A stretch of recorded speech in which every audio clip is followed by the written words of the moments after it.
প্রিয় ছাত্রছাত্রীবৃন্দ, যুক্তিবিজ্ঞানের ক্লাসে তোমাদের সকলকেই সাদর আমন্ত্রণ। বিগত কয়েকদিন পূর্বেই পবিত্র ঈদ উল ফিতর অর্থাৎ ঈদ উৎসব চলে গেল। সেই ঈদের শুভেচ্ছা প্রত্যেককেই জানাই। যাই হোক, আমাদের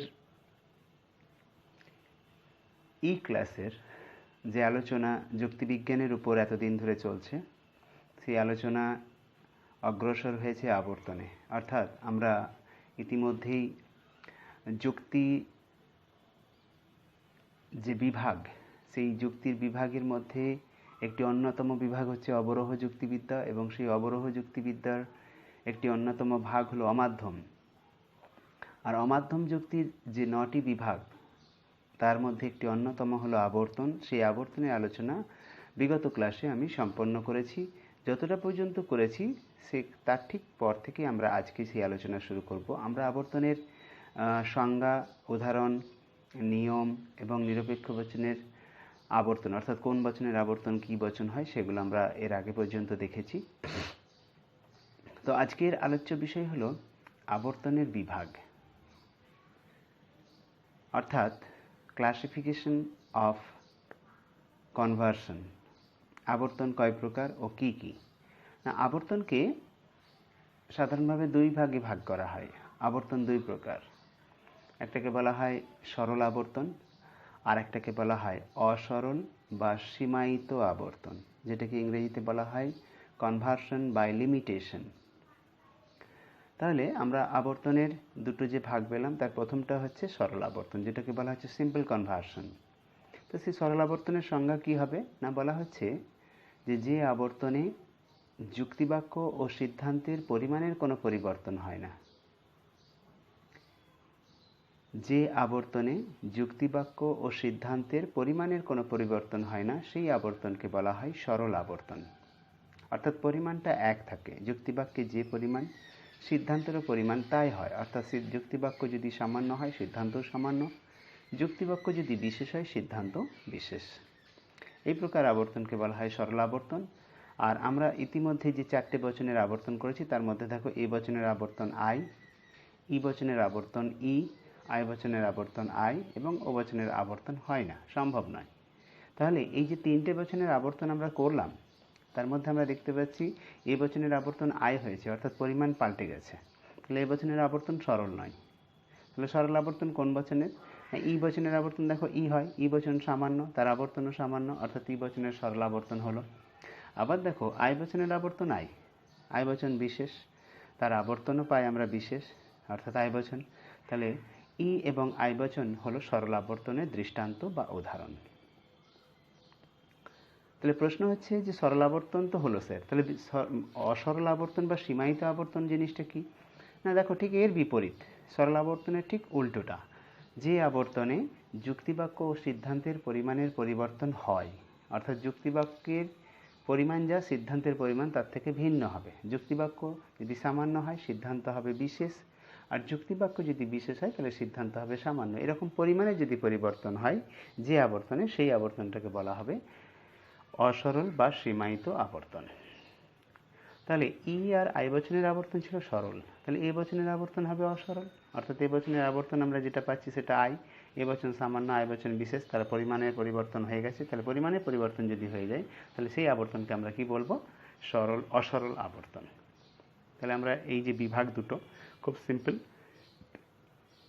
কি না, একটা সরল আর একটা অসরল। সরল কোনটা? না, যেখানে পরিমাণটা এক থাকে। অসরল কোনটা? না, যেখানে স্যার পরিমাণটা পাল্টে যায়। তাহলে এই বচন আবর্তন যে 3টে বচনের হয়, সেই 3টে বচনের মধ্যে দুটো সরল আবর্তন আর একটা হচ্ছে অসরল আবর্তন। আর এখান থেকেই দেখো আমাদের নেক্সট যে আলোচ্য বিষয়, এরপরে যেটাই আমরা চলে যাচ্ছি, যেটা খুবই গুরুত্বপূর্ণ এবং বিগত কয়েক বছরই প্রশ্ন হিসাবে অনেক সময় দেয় এবং আসে। তো সেই প্রশ্নটা কি বা সেই বিষয়টা কি? না, বলছি যে এই বচনের সরল আবর্তন কি সম্ভব? এটাই হচ্ছে প্রশ্ন। এই বচনের সরল আবর্তন কি সম্ভব? এটা হচ্ছে প্রশ্ন। তাহলে দেখো এই যে এই বচনের সরল আবর্তন কি সম্ভব, এই প্রশ্নটার উপর 6 নম্বরের প্রশ্ন অনেক সময় 6 নাম্বারের 6 মার্কসের এই প্রশ্নটা আসে, আবার অনেক সময় 4 নাম্বারেরও দেয়। তো যা নাম্বার যাই হোক না কেন, আমাদের বিষয়টা বুঝে নিতে হবে যে আবর্তন, সরল আবর্তন আর অসরল আবর্তনের মধ্যে যে এ বচনের আবর্তনটা অসরল, সেই এ বচনের আবর্তন সরল আবর্তন করা যাবে কিনা এটা আমরা বুঝে নেব। তাহলে যদি এই প্রশ্নটা আসে তাহলে আমি কিভাবে উত্তর লিখব? না, আগে আমাকে বলতে হবে যে অসরল আবর্তন কাকে বলে, সরল আবর্তন কাকে বলে। তাহলে আমি প্রথমেই বলবো যে আমরা জানি আবর্তন দ্বিবিধ, অর্থাৎ দুই প্রকার, একটা সরল আবর্তন, একটা অসরল আবর্তন। যেখানে পরিমাণের কোনো পরিবর্তন হয় না, অর্থাৎ যুক্তিবাক্য সিদ্ধান্তের পরিমাণ এক থাকে, সেটা হচ্ছে সরল আবর্তন। আর যেখানে পরিমাণে পরিবর্তন হয়ে যায় সেটা হচ্ছে অসরল আবর্তন। এই বচনের আবর্তন যেহেতু আই বচন, তাই আমরা বলতে পারি এই বচনের আবর্তন হলো অসরল। তো কাজে এই বচনের যদি আমরা সরল আবর্তন করতে চাই তাহলে আবর্তনের পরিমাণটাকে এক রাখতে হবে। ভালো করে জিনিসটাকে বোঝার চেষ্টা করবে। এই বচনের যদি আমরা সরল আবর্তন করতে চাই তাহলে এই বচনের আবর্তন সামান্য হতে হবে, কারণ এই বচন নিজে সামান্য, আর এই বচনের আবর্তনও করতে হবে সামান্য, পরিমাণটাকে এক রাখতে গেলে। অর্থাৎ এই বচন যেহেতু সামান্য, তাই এই বচনের আবর্তন আমরা করব কি সামান্য। তো সামান্য বচন কি কি? এ আর ই। তাহলে এই বচনের আবর্তন হয় এ হবে অথবা ই হবে। কোনটা হবে আমরা দুটোই করে দেখে নেব। তাহলে এই বচনের যদি আমরা সরল আবর্তন করতে চাই তাহলে এই বচনের আবর্তন হয় এ হবে না হয় ই হবে। আমরা প্রথমে এ করব। তাহলে একটা আমরা উদাহরণ নিই। উদাহরণটা কি না, ধরো আমরা উদাহরণ নিলাম সকল শিশু হয় সরল। আবার বলছি সকল শিশু হয় সরল, এটা এই বচন। এই বচনের আবর্তন আমরা কি করতে চাইছি?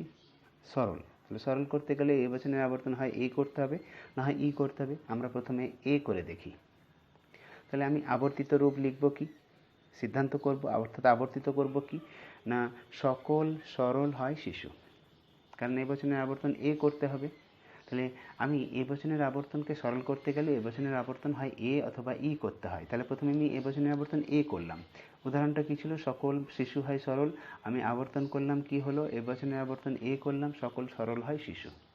তাহলে আবর্তন তো করে দিয়েছি, আবর্তনটা ঠিক না ভুল কি করে বুঝবো? না, আবর্তনে যে 4টে নিয়ম রয়েছে সেই 4টে নিয়মকে আমরা সেই 4টে নিয়মের কষ্টিপাথরেই বুঝে নেব যে সেই আবর্তনটা ঠিক না ভুল। তাহলে দেখো, আবর্তনের প্রথম নিয়ম অনুসারে যুক্তিবাক্যের উদ্দেশ্যপদ সিদ্ধান্তের বিধিও হয়।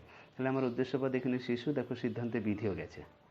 আবার দেখো যুক্তিবাক্যের দ্বিতীয় নিয়ম অনুসারে যুক্তিবাক্যের যেটা বিধেয় পদ, আবর্তনের দ্বিতীয় নিয়ম অনুসারে যুক্তিবাক্যের যেটা বিধেয় পদ সেটা সিদ্ধান্তের উদ্দেশ্য হয়। দেখো এখানে সরলটা সিদ্ধান্তের উদ্দেশ্য হয়েছে। 3 নম্বর নিয়ম বলছে গুণের কোনো পরিবর্তন হবে না, অর্থাৎ হয় থাকলে হয়, নয় থাকলে নয়। দেখো এখানে গুণের কোনো পরিবর্তন হয়নি। এ বচন সকল শিশু হয় সরল হয় আছে, আবার এই বচন আবর্তন সেখানেও এ, তাহলে সকল সরল হয় তাহলে হয় হয় একই আছে, তাহলে গুণের কোনো পরিবর্তন হয়নি। তাহলে 4 নম্বর নিয়মটা খুব ইম্পর্টেন্ট, এটাকে আমাকে দেখতে হবে। তো 4 নম্বর নিয়মটা কি বলছে? যে পদ যুক্তিবাক্যে ব্যাপ্য নয় সে পদ সিদ্ধান্তে ব্যাপ্য হতে পারে না। তাহলে আমরা জানি এ বচনের বিধেয় পদ ব্যাপ্য হয় না। তাহলে যুক্তিবাক্য যেটা সকল শিশু হয় সরল, এখানে সরলটা ব্যাপ্য নয়। তাহলে ওই সরলটা যেটা যুক্তিবাক্যে ব্যাপ্য হয়নি সেটা সিদ্ধান্তে ব্যাপ্য হতে পারবে না। যুক্তিবাক্যে যদি ব্যাপ্য না হয় সিদ্ধান্তে ব্যাপ্য হবে না। কিন্তু দেখো আমার সিদ্ধান্ত হয়েছে সকল সরল হয় শিশু, সরলটা উদ্দেশ্যে চলেছে আর বচনটা এই বচন, তাহলে এই বচনের উদ্দেশ্য পদ ব্যাপ্য হয়। তাহলে সরল পদটা যুক্তিবাক্যে ব্যাপ্য ছিল না, কিন্তু সিদ্ধান্তে কী হয়ে গেল? ব্যাপ্য হয়ে গেল। অর্থাৎ এই বচনের আবর্তন যদি আমরা এই বচন করি তাহলে আবর্তনের চতুর্থ নিয়মটা এখানে লঙ্ঘন করবে। এরপর কি বলেছিলাম? যে বচনের আবর্তন হয় এ হবে অথবা ই হবে। তাহলে ই করে দেখে নিই। তাহলে আমার যুক্তিবাক্য কি সকল শিশু হয় সরল, এর আবর্তিত করব কি ই। তাহলে কোনো সরল নয় শিশু হবে। ভালো করে জিনিসটা বোঝার চেষ্টা করো, কোনো সরল নয় শিশু, এটা যদি আমি ই বচন করি তাহলে এখানে আমরা নিয়ম মেলাবো। দেখো উদ্দেশ্য বিধেয় হয়েছে, ঠিক আছে, বিধেয় উদ্দেশ্য হয়েছে, ঠিক আছে, কিন্তু গুণ, এই যে 3 নম্বর নিয়ম গুণ এক থাকবে, এখানে এক নেই। এই বচন সদর্থক আর এখানে আমরা ই বচন করেছি, সেটা হয়ে গেছে নমর্থক। কাজে গুণটা পাল্টে গেছে, তার মানে তৃতীয় নিয়ম লঙ্ঘন করেছে। তাহলে আমরা তৃতীয় নিয়ম লঙ্ঘন করেছে, এরপরে চতুর্থ নিয়মটাও দেখে নিই ঠিক আছে কি না। তো চতুর্থ নিয়মটা কি? যে পদ যুক্তিবাক্যে ব্যাপ্য নয়। তাহলে যুক্তিবাক্যে ব্যাপ্য পদ কোনটা নয়? সরলটা, বিধেয় স্থানে যেটা রয়েছে, ওই এই বচনের বিধেয় স্থানে যে সরলটা রয়েছে এটা যুক্তিবাক্যে ব্যাপ্য নয়, কিন্তু এটা দেখো সিদ্ধান্তে ব্যাপ্য হয়েছে, কারণ সিদ্ধান্ত ই বচন, ই বচনে দুটো পদই ব্যাপ্য। তাহলে এই বচনের আবর্তন যদি আমরা এই বচন করি তাহলে আবর্তনের চতুর্থ নিয়ম লঙ্ঘন করে, আর এই বচনের আবর্তন যদি আমরা ই বচন করি তাহলে আবর্তনের তৃতীয় এবং চতুর্থ দুটো নিয়মই লঙ্ঘন করে। তাই আমরা বলতে পারি যে এই বচনের সরল আবর্তন সাধারণভাবে সম্ভব নয়। তো এখানে অনেক ছেলে মেয়ে প্রশ্ন করে, অনেক ছাত্রছাত্রী প্রশ্ন করে যে স্যার আমরা তো আগেই দেখেছিলাম যে বচনের আবর্তন হচ্ছে অসরল, তাহলে প্রশ্নটা করার কি দরকার ছিল? দেখো, এখানে আমাদের প্রশ্নটা ছিল এবচনের সরলাবর্তন কি সম্ভব, তাহলে আমরা তার উত্তর দিলাম যে এবচনের সরলাবর্তন সম্ভব নয়, কারণ এবচনের সরলাবর্তন করতে গেলে আবর্তন করতে হবে সামান্য, অর্থাৎ এ অথবা ই।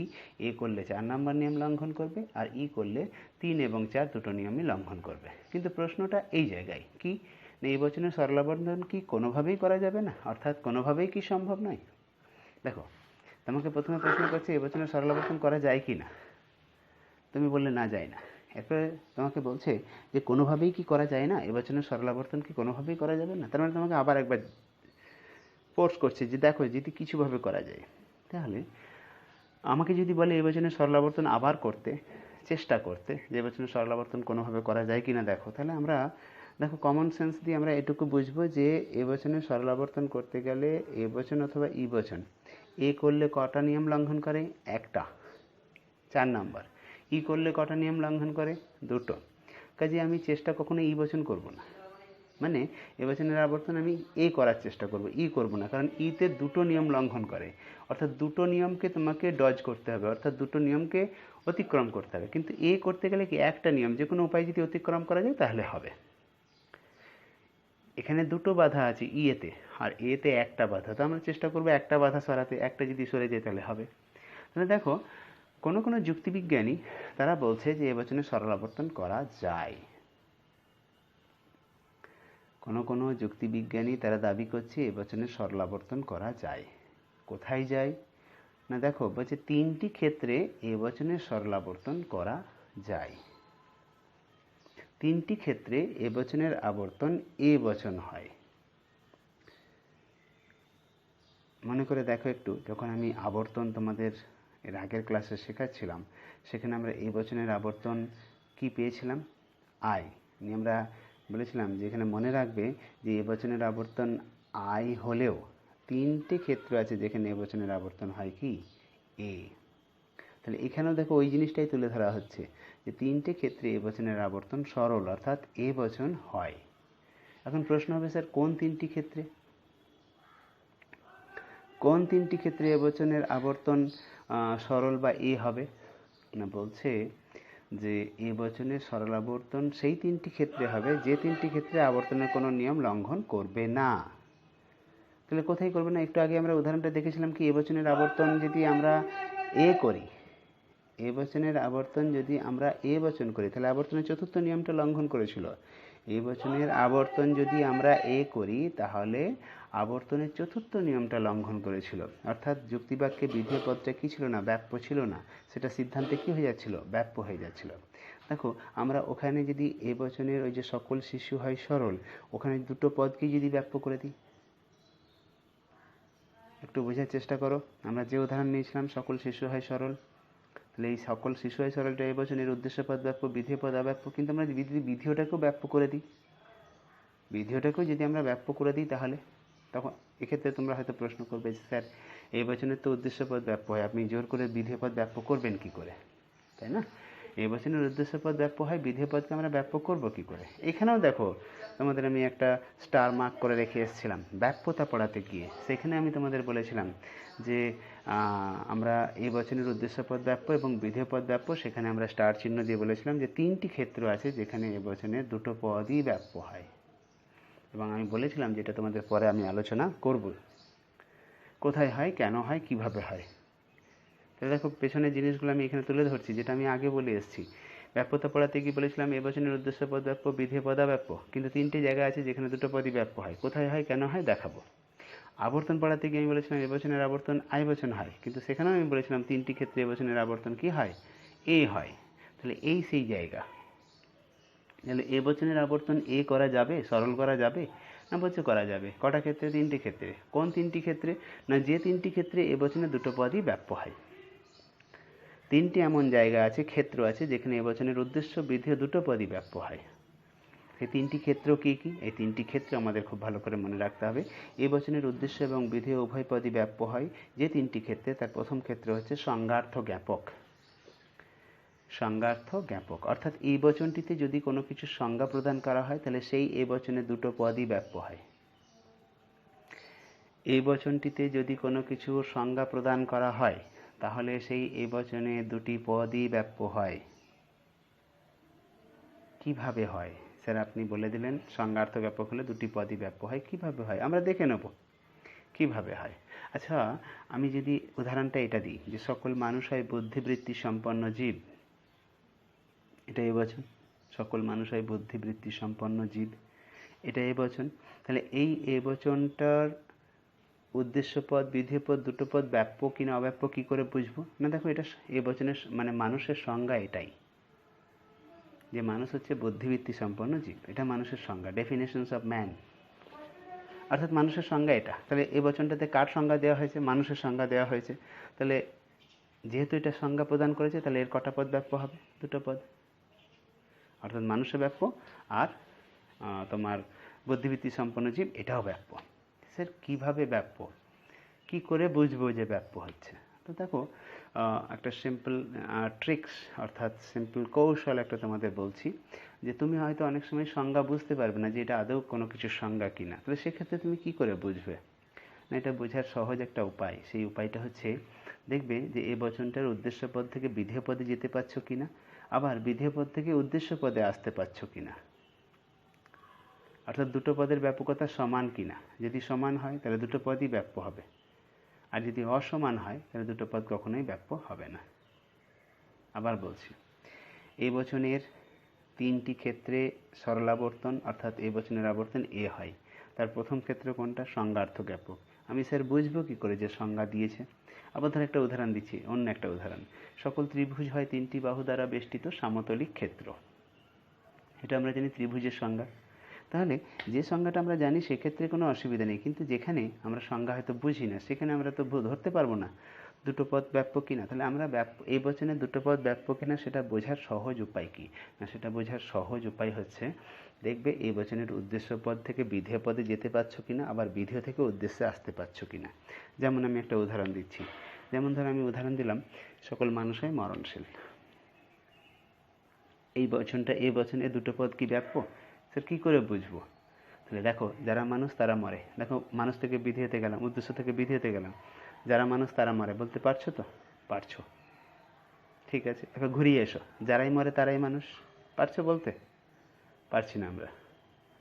যারা মানুষ তারা মরে এটা বলা যাচ্ছে, কিন্তু যারাই মরে তারাই মানুষ এটা বলা যাচ্ছে না। যেহেতু উদ্দেশ্য থেকে বিধেয় গেলে এবং বিধেয় থেকে উদ্দেশ্যে গেলে আসতে পারলে না, তার মানে দুটো পদের ব্যাপকতা সমান নয়।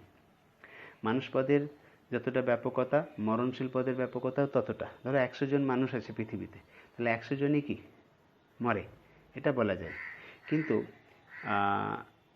যারাই মরে তারাই যে মানুষ, এটা তুমি বলতে পারছো না। কেন? না, মরণশীলের মধ্যে অনেক বেশি ব্যাপকতা, অনেক বেশি, সেখানে মানুষ ছাড়া অন্যান্যরা রয়েছে।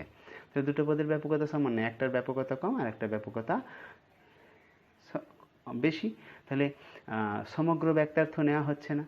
যে পদের ব্যাপকতা বেশি সেই পদটা সমগ্র ব্যক্তার্থ এখানে নিতে পারছি না, যার জন্য এখানে ওই পদটা ব্যাপ্য হচ্ছিল না। কিন্তু যখন আমি উদাহরণটা আরেকটা উদাহরণ দিচ্ছি, যেমন ধরো এই যে উদাহরণটা আমি দিয়েছিলাম যে সকল মানুষ হয় বুদ্ধিবৃত্তি সম্পন্ন জীব, এখানে দেখো যারা মানুষ তাদের বুদ্ধিবৃত্তি রয়েছে।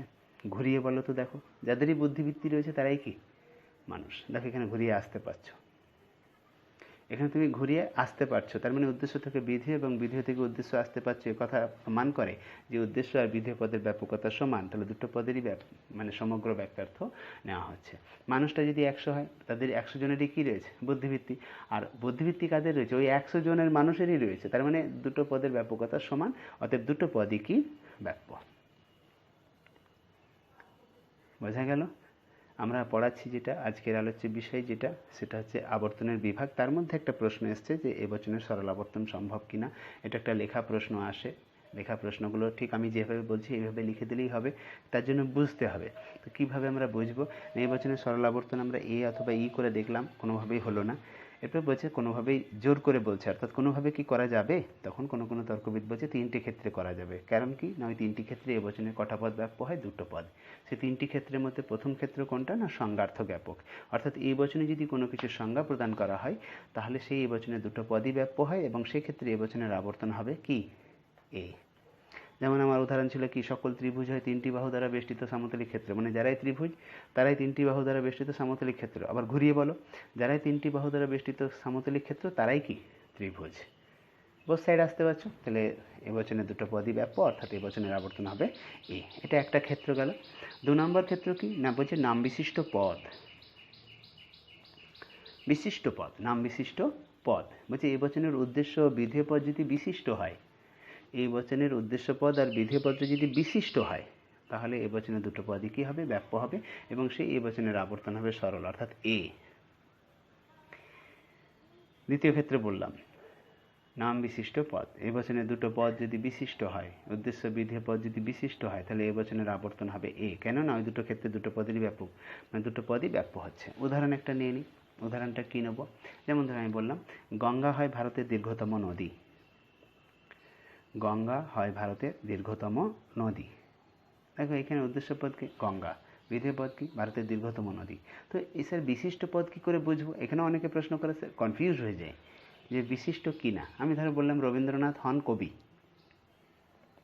তাই তো, তাহলে এটা স্যার বিশিষ্ট কিনা কী করে বুঝবো, অবশ্যই বিশিষ্ট রবীন্দ্রনাথ আছে, কিন্তু বুঝবো কী করে, অনেকে কনফিউজ হয়ে যায় যে তারা পারে না। আমার ওই জন্য বললাম যে আমরা একটা সংক্ষিপ্ত কৌশল আছে সেটা বুঝবো, এদিক থেকে ওদিকে যাও, ওদিক থেকে এদিকে আসো, যদি আসতে পারো তাহলে দুটো পদই ব্যাপ্য। তাহলে গঙ্গা হয় ভারতের দীর্ঘতম নদী, দেখো গঙ্গা ভারতের দীর্ঘতম নদী, আর ঘুরিয়ে বলো যেটাই ভারতের দীর্ঘতম নদী সেটা কি, গঙ্গা।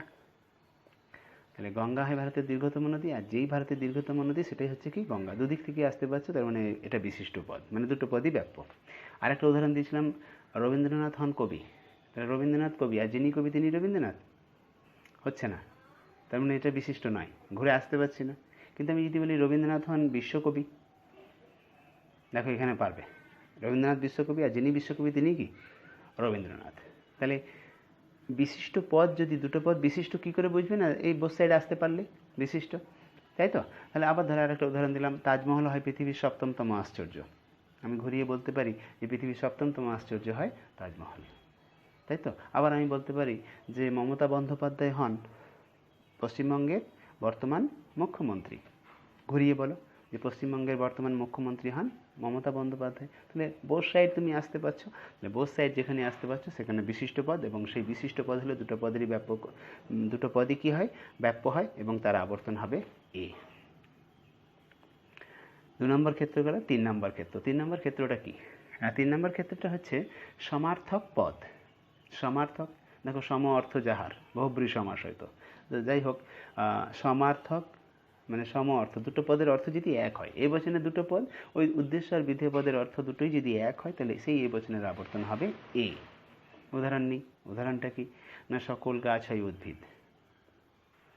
দেখো গাছ আর উদ্ভিদ সম অর্থ, অর্থটা একই, তাহলে যে যারাই গাছ তারাই উদ্ভিদ, যারাই উদ্ভিদ তারাই গাছ, আমি বলতে পারি।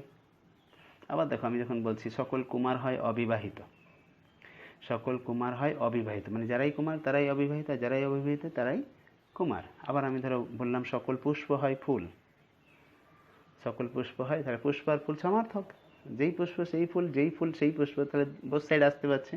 তাহলে এই তিনটি ক্ষেত্রে এবচনের কি হয় না, দুটো পদই ব্যাপ্য হয়, যার জন্য ওই তিনটি ক্ষেত্রে এবচনের আবর্তন হয় সরল, অর্থাৎ এ। ক্লিয়ার হচ্ছে? এবচনের সরল আবর্তন তিনটি ক্ষেত্রে হয়, প্রথমে দেখালাম হয় না, তারপর দেখালাম তিনটি বিশেষ ক্ষেত্রে হয়।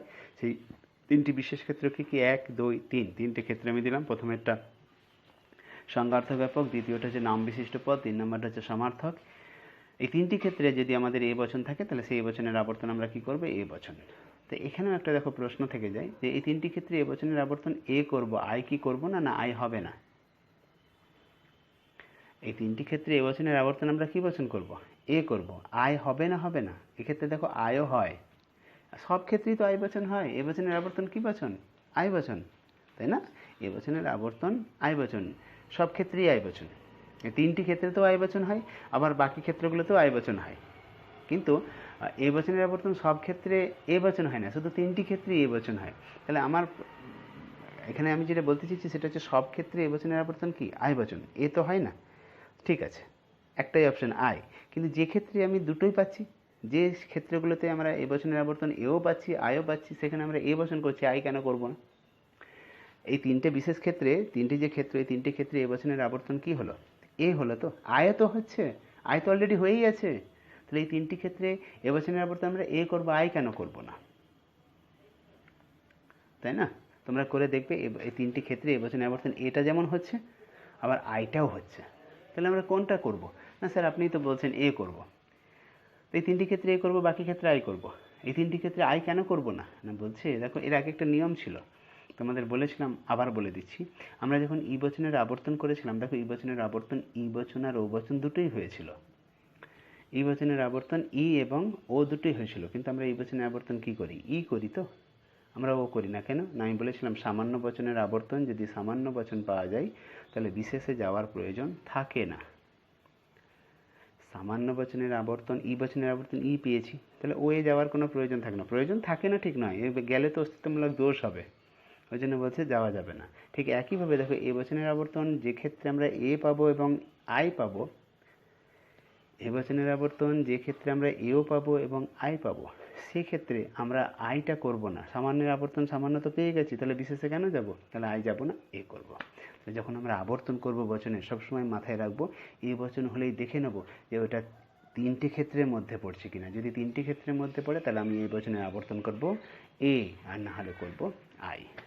ওকে, ক্লিয়ার হলো জিনিসটা? তাহলে আমাদের আবর্তন চ্যাপ্টারের যে এই একটা বিষয় ছিল, উপবিভাগ বলতে পারি, যে বচনের সরল আবর্তন কি সম্ভব, আমরা তার উত্তর দিলাম। এটা আগে 8 নম্বরের প্রশ্নও আসতো, 6 নম্বরের প্রশ্নও আসে, 4 নম্বরের প্রশ্নও দেয়। যেমন প্রশ্ন দেবে সেইভাবে তোমার উত্তর হবে। উত্তরের প্যাটার্ন কি হবে? উত্তর নিজেরা লেখার চেষ্টা করবে। লেখা, যেহেতু এটা লেখা প্রশ্ন, এখানে লজিক নেই, তাই লেখা প্রশ্ন তোমরা যেভাবে বললাম সেইভাবে প্যাটার্ন শুরু করবে। প্রথমে লিখবে আবর্তন কয় প্রকার, দুটো প্রকার দেবে, তারপর বলবে সরল আবর্তন কি সেটা বলবে, নিয়ে তারপর দেখাবে যে এই বচনের আবর্তন যেহেতু আয় তাই সেটা অসরল। তারপর বলবে একটা উদাহরণের সাহায্যে আমরা এই বচনের সরল আবর্তন করা যায় কিনা দেখে নিই। একটা উদাহরণ নেবে, নিয়ে তার আবর্তন প্রথমে এ করবে আর তার নিচে করবে ই, নিয়ে প্রথমে দেখাবে এই বচনের আবর্তন এ করলে 4 নম্বর নিয়ম লঙ্ঘন করে যাচ্ছে, তারপরে দেখাবে ই করলে 3 এবং 4 দুটো নিয়মই লঙ্ঘন করছে। কাজেই তোমরা লিখবে যে বচনের সরল আবর্তন সম্ভব নয়। প্যারা চেঞ্জ করে লিখবে যে কোনো কোনো তর্কবিদ মনে করেন যে তিনটি বিশেষ ক্ষেত্রে এ বচনের সরল আবর্তন সম্ভব হয়। কেন নয়? তিনটি ক্ষেত্রে এ বচনের কটা পদ ব্যাপ্য হয়? দুটো, তাই তো? ওই তিনটি ক্ষেত্র হলো, নিয়ে প্রথম ক্ষেত্র কোলন দিয়ে লিখবে যে কোনো একটি এ বচনে যদি কোনো কিছু সংজ্ঞা প্রদান করা হয় তাহলে সেই এ বচনের আবর্তন হবে এ, অর্থাৎ সরল। একটা উদাহরণ দেবে। আর দ্বিতীয় ক্ষেত্রে লিখবে এই বচনটি যদি পদ দুটো, এই বচনের উদ্দেশ্য বিধেয় পদ যদি বিশিষ্ট হয়, নাম বিশিষ্ট পদ হয়, তাহলে সেই বচনের আবর্তন হবে এ, অর্থাৎ সরল, সেখানে একটা উদাহরণ দেবে। আর 3 নাম্বারটাই লিখবে যে এই বচনের উদ্দেশ্য ও বিধেয় পদ যদি সমার্থক হয় তাহলেও এই বচনের আবর্তন হবে এ, নিয়ে একটা উদাহরণ দিয়ে দেবে। দিয়ে শেষে প্যারা চেঞ্জ করে লিখবে এই উক্ত তিনটি ক্ষেত্র ছাড়া বাকি সমস্ত ক্ষেত্রে এই বচনের আবর্তন হবে আই, এই তিনটি ক্ষেত্রে কেবলমাত্র এই বচনের আবর্তন হবে এ। তাহলে এইটুকু যদি আমরা গুছিয়ে একটু লিখে দিতে পারি, তোমার ভাষা নিজের ভাষা হবে, সেই ভাষাতেই যদি তুমি লিখে দিতে পারো তাহলে দেখবে যে তুমি ফুল নাম্বার ক্যারি করতে পারবে। ঠিক আছে? তাহলে এইখানে এই চ্যাপ্টারের মধ্যে, আবর্তন চ্যাপ্টারের মধ্যে আর একটা বিষয় আমাদের রয়ে গেছে, সেই বিষয়টা আলোচনা করলে আবর্তনটা শেষ হয়ে যাবে। সেটা কি না, ও বচনের আবর্তন কি সম্ভব? এটাও একটা প্রশ্ন, যে ও বচনের আবর্তন সম্ভব কি না। তাহলে দেখো, আমি যখন তোমাদের আবর্তন শিখিয়েছিলাম সেখানে এ বচনের আবর্তন এ, ই, আই, ও করে দেখিয়েছিলাম কোনটা হচ্ছে কোনটা হচ্ছে না। ঠিক একইভাবে ও বচনেরও করেছিলাম। ও বচনের আবর্তন প্রথমে এ করেছিলাম, তারপরে ই করেছিলাম, তারপরে আই করেছিলাম, তারপরে ও করেছিলাম। প্রত্যেকটাতে দেখেছিলাম কি নিয়ম লঙ্ঘন করছে, নিয়ে শেষে আমরা লিখেছিলাম ও বচনের আবর্তন সম্ভব নয়। তাহলে এখানে যদি এরকম প্রশ্ন দেয় ও বচনের আবর্তন কি সম্ভব, তাহলে তোমরা একইভাবে প্রশ্ন উত্তর দেওয়ার চেষ্টা করবে এইভাবে। কিভাবে না, ও বচনের আবর্তন সম্ভব কি না তা আমরা একটি দৃষ্টান্তের সাহায্যে দেখে নিতে পারি। একটা উদাহরণ নেবে। উদাহরণটা কি নেবে না, সকল কোনো কোনো ফুল নয় লাল, এটা উদাহরণ নিয়ে নেবে। যে তার আবর্তন প্রথমে এ করলে, তারপরে ই করলে, তারপরে আই করবে, তারপরে ও করবে। নিয়ে তুমি দেখাবে যে যেহেতু এ করলে এই নিয়ম লঙ্ঘন করছে, ই করলে এই নিয়ম লঙ্ঘন করছে, আই করলে এই নিয়ম লঙ্ঘন করছে এবং ও করলে এই নিয়ম লঙ্ঘন করছে, তাই আমরা বলতে পারি ও বচনের আবর্তন সম্ভব নয়। এটুকু বলবে, বলে প্যারা চেঞ্জ করবে। আবার বললাম যে এটা কেন আবার দিয়েছে, আমরা তো আগেই দেখেছি। এখানে একটা জিনিস, একটা পয়েন্ট তুলে ধরা হচ্ছে। তাহলে আবার প্যারাটা চেঞ্জ করবে, করে লিখবে যে কোনো কোনো তর্কবিদ একটি বিশেষ প্রক্রিয়ার সাহায্যে ও বচনের আবর্তন করার চেষ্টা করেছেন। কোনো কোনো তর্কবিদ একটি বিশেষ প্রক্রিয়ার সাহায্যে ও বচনের আবর্তন করার চেষ্টা করেছেন। সেই প্রক্রিয়াটির নাম হলো নিষেধমূলক আবর্তন প্রক্রিয়া। আবার বলছি, প্রক্রিয়াটার নাম হচ্ছে নিষেধমূলক আবর্তন প্রক্রিয়া, কনভার্সন বাই নিগেশন। এই প্রক্রিয়াটা কেমন না, যে ক্ষেত্রে, মানে যেখানে ও বচনটির অর্থের কোনো পরিবর্তন না করে কেবলমাত্র গুণের পরিবর্তন করে ও বচনটিকে আই বচনে রূপান্তরিত করে সেই আই বচনটির আবর্তন করা হয়, সেই আবর্তনকে বলা হয় নিষেধমূলক আবর্তন প্রক্রিয়া। আবার বলছি, ভালো করে শোনো। যে আবর্তনে ও বচনটির অর্থের কোনো পরিবর্তন না করে কেবল গুণের পরিবর্তন করে ও বচনটিকে আই বচনে রূপান্তরিত করা হয় এবং সেই আই বচনটির আবর্তন করা হয়, সেই আবর্তনকে বলা হয় নিষেধমূলক আবর্তন প্রক্রিয়া। তাহলে আমাদের উদাহরণ কি ছিল? কোনো কোনো ফুল নয় লাল, এটার আবর্তন আমরা দেখেছিলাম, কোনোটাই হচ্ছিল না। নিষেধমূলক আবর্তন যারা স্বীকার করে তারা কি বলছে? বলছে এই ও বচনটা যেটাকে রয়েছে, এই ও বচনটাকে আমরা অর্থটাকে এক রেখে গুণটাকে পাল্টে দেবো। তাহলে কোনো কোনো ফুল নয় লাল, এটার অর্থ এক রেখে গুণ পাল্টাতে গেলে আমাকে বলতে হবে কোনো কোনো ফুল হয় অলাল। গুণ নয় ছিল হয় করে দিয়েছি, অর্থটা কিন্তু এক আছে। তাহলে ও বচনটার আমরা কি করলাম? ও বচনটার অর্থটাকে এক রেখে দিয়ে গুণটা পাল্টে দিলাম, নিয়ে কী দাঁড়ালো? তাহলে কোনো কোনো ফুল হয় অলাল, এটা হয়ে গেল আই বচন। এই আই বচনটার আবর্তন করব কি না, কোনো কোনো অলাল হয় ফুল। তাহলে উপরে লিখবো সব কোনো কোনো ফুল নয় লাল, তারপরে লিখবো কোনো কোনো ফুল হয় অলাল, আর তার নিচে লিখবো কোনো কোনো অলাল হয় ফুল। এইটাই হচ্ছে নিষেধমূলক আবর্তন প্রক্রিয়া। মানে এইভাবে ওরা বলছে যে ও বচনকে আবর্তন করা যায়। তাহলে এইভাবে আবর্তন করা যায়, কিন্তু এই আবর্তনটা ঠিক না ভুল? আবর্তন তো যে সবারই করা যায়, আবর্তন করে দিলেই হলো, নিয়ম মানুক আর না মানুক। তাহলে নিষেধমূলক যে আবর্তন, সেখানে আমরা কি করলাম? নয়টাকে হয় করে দিলাম, আর একটা অ জুড়ে দিয়ে অর্থটাকে ঠিক রাখলাম, নিয়ে আয় হয়ে গেল, আয়টার আবর্তন করে দিলাম। তাহলে এটা নিয়ম মানছে কিনা তো সেটাও তো দেখতে হবে। তাহলে নিষেধমূলক আবর্তন ঠিক না ভুল? অর্থাৎ নিষেধমূলক আবর্তন কি প্রকৃত আবর্তন? তাহলে প্রকৃত আবর্তন কিনা কিসের সাহায্যে বিচার করব? নিয়মের সাহায্যে। আবর্তনের প্রথম নিয়ম কি? উদ্দেশ্য বিধেয় হয়। তাহলে আমার ওখানে কি ছিল? কোনো কোনো ফুল নয় লাল, আর সিদ্ধান্ত কি হয়েছে? কোনো কোনো অলাল হয় ফুল, এটা হয়েছে। মাঝেরটা নয় কিন্তু, ওপরেরটা, মাঝেরটা যেটা এনেছে তারপরে আবর্তন হয়েছে তো, তাহলে প্রথম থেকে শেষেরটা। তাহলে ওখানে ছিল ফুল, সিদ্ধান্তের উদ্দেশ্য, যুক্তিবাক্যের উদ্দেশ্য বা সিদ্ধান্তের বিধেয় গেছে, তাহলে প্রথম নিয়ম ঠিক আছে। 2 নম্বর নিয়মটা কি? যুক্তিবাক্যের যেটা বিধেয় পদ সেটা সিদ্ধান্তের উদ্দেশ্য হবে তো। যুক্তিবাক্যের বিধেয় পদ কি ছিল? লাল, কিন্তু সেটা লাল নেই, অলাল হয়ে গেছে। দেখো, সিদ্ধান্তে যেটা হয়েছে কোনো কোনো অলাল হয়, তাহলে লাল ছিল বিধেয় পদ কি? লাল, এখানে হয়ে গেছে অলাল। অর্থাৎ যুক্তিবাক্যে যেটা বিধেয় পদ সেটা সিদ্ধান্তের উদ্দেশ্য হয়নি, যুক্তিবাক্যে যেটা বিধেয় পদ তার বিরুদ্ধ পদ, ওই যে অযোগ হয়েছে মানে বিরুদ্ধ হয়ে গেছে। যুক্তিবাক্যে যেটা বিধেয় পদ তার বিরুদ্ধ পদটা এখানে কি হয়েছে? উদ্দেশ্য হয়েছে। তাহলে দ্বিতীয় নিয়ম অমান্য করলো। 3 নম্বর নিয়ম কি? আবর্তনের 3 নম্বর নিয়ম আমরা সহজেই জানি যে আবর্তনের 3 নম্বর নিয়ম হচ্ছে যে গুণের কোনো পরিবর্তন হবে না, অর্থাৎ গুণ এক থাকবে। তাহলে কোনো কোনো ফুল নয় লাল, নয় আছে, আর আবর্তন সিদ্ধান্ত কী পেয়েছে? কোনো কোনো অলাল হয় ফুল, হয় হয়ে গেছে। তাহলে 3 নম্বর নিয়ম লঙ্ঘন করে গেছে। তাহলে আবর্তনের প্রথম নিয়ম ঠিক আছে, কিন্তু দ্বিতীয় এবং তৃতীয় নিয়ম লঙ্ঘন করেছে। চতুর্থ নিয়ম কি? দেখো, চতুর্থ নিয়ম হচ্ছে যে পদ যুক্তিবাক্যে ব্যাপ্য নয় সে পদ সিদ্ধান্তে ব্যাপ্য হবে না। এই নিয়মটা এখানে প্রযোজ্য হবে না, কারণ যুক্তিবাক্যে ও বচনের উদ্দেশ্য ফুলটা ওখানে ব্যাপ্য হয়নি, সিদ্ধান্ত দেখো ফুলটা অব্যাপ্যই রয়েছে, তার মানে ঠিকই আছে। তাহলে আবর্তনের প্রথম নিয়ম ঠিক আছে, চতুর্থ নিয়ম ঠিক আছে, কিন্তু দ্বিতীয় আর তৃতীয় নিয়মটা এখানে কি লঙ্ঘন করছে, অমান্য করছে। তাহলে যেহেতু নিয়ম অমান্য করছে, তাই আমরা বলতে পারি নিষেধমূলক আবর্তন প্রকৃত আবর্তন নয়। ঠিক আছে, তাহলে এই হয়ে গেল আবর্তন চ্যাপ্টার। আবর্তন চ্যাপ্টার শেষ।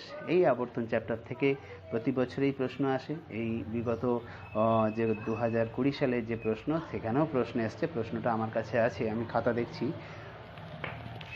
এই প্রশ্নটা এখানে দেখো, প্রশ্নটাতে একদম পরিষ্কার যে আবর্তন থেকে প্রশ্নটা দিয়েছে যে আবর্তন কাকে বলে, আবর্তনের নিয়মগুলি উদাহরণ সহ উল্লেখ করো, এই বচনের সরল আবর্তন সম্ভব নয় কেন?